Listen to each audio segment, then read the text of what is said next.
2024 లేదా 25లో డిగ్రీ లేదా బీటెక్ చదివారా? సాఫ్ట్‌వేర్ జాబ్ కోసం ఎదురు చూస్తున్నారా? అయితే కోడ్ జ్ఞాన్ 100 డేస్ కోర్సులో చేరండి, జాబ్ సాధించండి. నమస్కారం మేడం. నమస్తే సార్. ఓవర్ థింకింగ్ ప్రతి చిన్నదాన్ని కూడా చాలామంది చాలా పెద్దగా ఆలోచించి దాన్ని ఎక్కువగా ఆలోచిస్తూ ఉంటారు. ఎక్కువ టైం దానికే కేటాయించి బాధపడము, వర్క్ మీద కాన్సన్ట్రేట్ చేయకపోవడం ఇవన్నీ జరుగుతూ ఉంటుంది. ఈ ఓవర్ థింకింగ్ చేసే ప్రాసెస్లో మనకి తెలియకుండానే మనం లాస్ అయ్యేవి ఏంటి మేడం? అండ్ దాంతోపాటు ఆ సిచ్యువేషన్ని ఎలా హ్యాండిల్ చేయాలి? మెడిటేషన్ త్రూ ఓవర్ థింకింగ్ ప్రాసెస్ని కంట్రోల్ చేయొచ్చా? ఓవర్ థింకింగ్ ప్రతి ఒక్కరికి కామన్. ఒక విషయం గురించి అవసరం ఉన్నా లేకపోయినా ఆలోచిస్తూ కూర్చుంటాం. ఏం ఆలోచిస్తున్నారు? నిన్న జరిగిన దాని గురించి ఆలోచిస్తున్నాను. ఒకవేళ ఇదే విషయం రేపు జరిగితే, ఎల్లుండి జరిగితే, జరిగిందో లేదో తెలియకుండా నువ్వు దాని గురించి ఎందుకు ఆలోచించాలి? ఒక విషయాన్ని ఎప్పుడు ఆలోచించాలి మనం? ఆ విషయం వల్ల మనకి లాభం కలుగుతుంది అన్నప్పుడు దాని గురించి ఆలోచించాలి. దాన్ని ఆలోచించడం ద్వారా మన గోల్ని రీచ్ అవ్వడానికి మనకి ఏమన్నా క్లూ దొరుకుతుంటే అప్పుడు ఆలోచించాలి. అవునా? రోడ్డు మీద వెళ్తున్నామండి. రోజు మనం ఒక రోడ్డు మీద ప్రయాణిస్తున్నాం. ఒకరోజు గొడవ జరుగుతుంది. ఆగి చూస్తాం. ఎంతసేపు చూస్తారు? ఫస్ట్ డే కదా, ఒక ½ అన్ అవర్ చూస్తారు, వెళ్ళిపోతారు. మీ ఆఫీస్ టైం అయిపోతుంది. సెకండ్ డే మళ్ళీ అదే సిచ్యువేషన్లో మళ్ళీ అదే గొడవ జరుగుతుంది. ఇవాళ ఏం చేస్తారు? 20 మినిట్స్ వెయిట్ చేస్తారు, వెళ్ళిపోతారు. థర్డ్ డే ఏం చేస్తారు? 10 మినిట్స్ వెయిట్ చేస్తారు. ఫోర్త్ డే ఏం చేస్తారు? ఈరోజు జరిగే గొడవే కదా, చూసి ఏం లాభం? మీ ఆఫీస్కి మీరు మూవ్ ఆన్ అవుతుంటారు. సో రోజు మీరు ఆలోచించేటప్పుడు ఇది ఎంతవరకు కరెక్టు? నేను ఆలోచిస్తూనే ఉన్నాను కానీ దానికి సొల్యూషన్ దొరకనప్పుడు మీరు ఎందుకు ఆలోచించాలి? Over thinking. ఏం జరిగిపోతుందో, జరగడం వలన మనకి మేలు జరుగుతుంది అంటే ఆలోచించాలి. దానివల్ల మేలు జరగదు, దానివల్ల నాకు ఎటువంటి ఉపయోగం లేదు అని అనుకునేటప్పుడు ఎందుకు ఆలోచించాలి? So how to overcome the ప్రాబ్లమ్ని ఎలా ఓవర్కమ్ చేయాలి? ఇది పూర్తిగా మనసుకు సంబంధించింది కదా. గాలిని మనం ఎంతసేపు పట్టుకోగలం? హైలీ ఇంపాసిబుల్ కదా. Let it move. ఇప్పుడు మనం ఈ రూమ్లో ఉన్న గాలి అంతటిని ప్యాక్ చేసేద్దామంటే అయిపోతుందా? అసలు ఆప్షనే లేదు మ్యామ్. లేదు కదా. ఎస్. సో ప్యూర్గా మన అనాహత చక్రానికి సంబంధించింది. అనాహత చక్రం అని అంటే ఎయిర్. సో గాలిని మనం ఆపలేము, ఆలోచనలు ఆపలేము. మనసు ఈరోజు ఇక్కడ ఉంటుంది, ఇక్కడే కూర్చున్నా మన మనసు ఎక్కడో విహరిస్తూ ఉంటుంది. అక్కడ ఏం జరుగుతుందో, ఎలా జరుగుతుందో, సో దాన్ని ఆపడం. జస్ట్ చూస్తూ ఉండండి. ఇప్పుడు ఇక్కడ గాలి ఉంది, నువ్వు పట్టుకోవట్లేదు. నాకు ఈ గాలి కావాలి పీల్చుకోవడానికని నువ్వు పట్టుకోవట్లేదు దాని పని అది చేసుకుంటుంది. నువ్వు పీల్చుకుంటున్నావు, నువ్వు వదిలేదే కార్బన్ డైఆక్సైడ్ నువ్వు వదులుతున్నావు కదా. అలాగే ఆలోచనలు కూడా వదిలేసేయండి. ఒకసారి వదిలిపెట్టి చూడండి.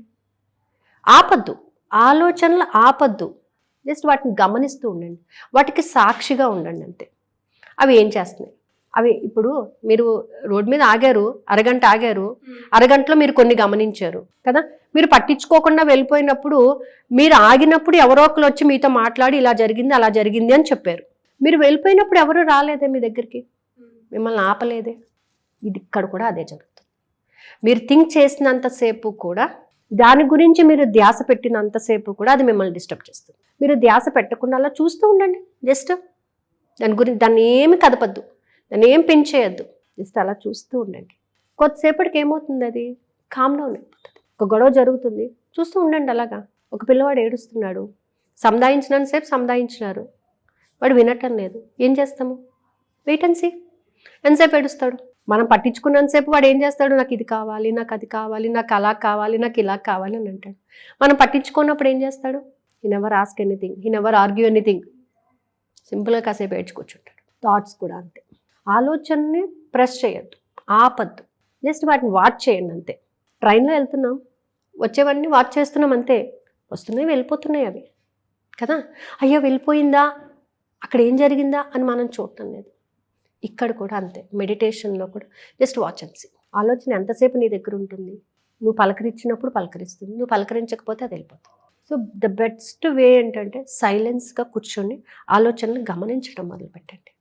First day, second day, third day కొంచెం ఇబ్బంది పడతారు. బట్ క్రమేపీ ఏమవుతుందంటే సైలెన్స్ అనేది అలవాటు అయిపోతుంది. నీకేం కావాలో అది మాత్రమే కనబడుతుంది. ఒక ఆలోచనకి ఇంకో ఆలోచనకి మధ్యలో గ్యాప్ వస్తుంది. ఆ గ్యాప్, ఆ సైలెన్స్ ఎంత ఎనర్జీని ఇస్తుంది. ఇలా మనం ఓవర్ థింక్ చేయడం వలన, ఓవర్గా థాట్స్ మీద రియాక్ట్ అవ్వడం వలన ద ఫస్ట్ థింగ్ ఏంటంటే you will lose the energy. దాంతోపాటు వాటిని చూసి వాటిని మన సబ్కాన్షియస్ మైండ్లోకి ఇముడ్చుకోవడం వల్ల భయాలు పుడుతూ ఉంటాయి. అలాగే నెగిటివ్ థాట్స్ ఆటోమేటిక్గా వచ్చేస్తూ ఉంటాయి. దానివల్ల కోపం, ద్వేషం అన్నీ డిస్టర్బ్ అయిపోతాయి. బాడీలో అన్నీ ప్రతి చక్ర డిస్టర్బెన్స్. అరుస్తాము, కాన్సన్ట్రేషన్ ఉండదు.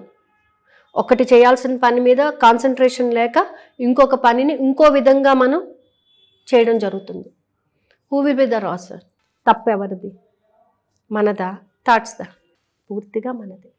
మనం సాక్షిగా ఉండాలి అంతే తప్ప దానిని ఇంటేక్ చేయమని చెప్పలేదే. డిటాచ్మెంట్. సో డిటాచ్మెంట్ ఎలా వస్తుంది? ఒక శిష్యుడు వచ్చి గురువుగారిని అడిగాడంట, డిటాచ్మెంట్ అంటే ఏంటి అని చెప్పేసి అడిగాడు. అడిగితే గురువుగారు ఏమన్నారంటే, ఒక స్వీట్ తీసుకొస్తావా? తీసుకొచ్చాడు. మంచి నెయ్యితో చేసినటువంటి స్వీట్ తీసుకొచ్చాడు. తినేసే అన్నాడు. తినేసాడు. చేతులు కడుక్కుని వచ్చేసాడు. కడిగేసుకున్నాడు.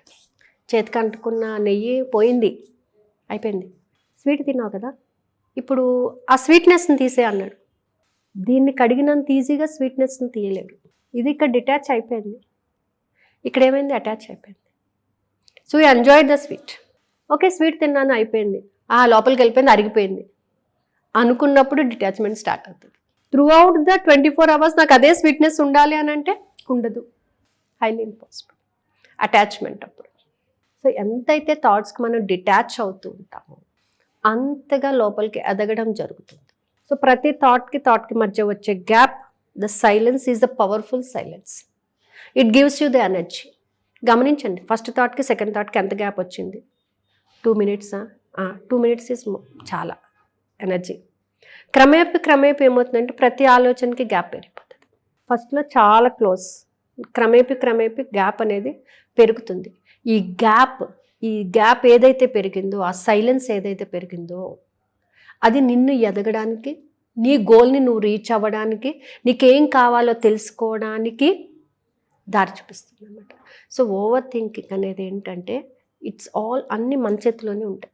జస్ట్ అలా చూస్తూ ఉండండి, ఏం జరుగుతుందో చూస్తూ ఉండండి. థాట్స్ వస్తూ ఉంటాయి. ఇప్పుడు నువ్వు ఆలోచన చేసేసి దాన్ని ఓవర్కమ్ చేసేసి ఏమీ చేయలేవు. చేయడం వల్ల లాభం ఉందా అంటే చేయలేవు. ఎక్కడో ఎవరికో ఏదో జరుగుతుందంటే నువ్వు ఆలోచన చేస్తే అది ఆగిపోతుందా?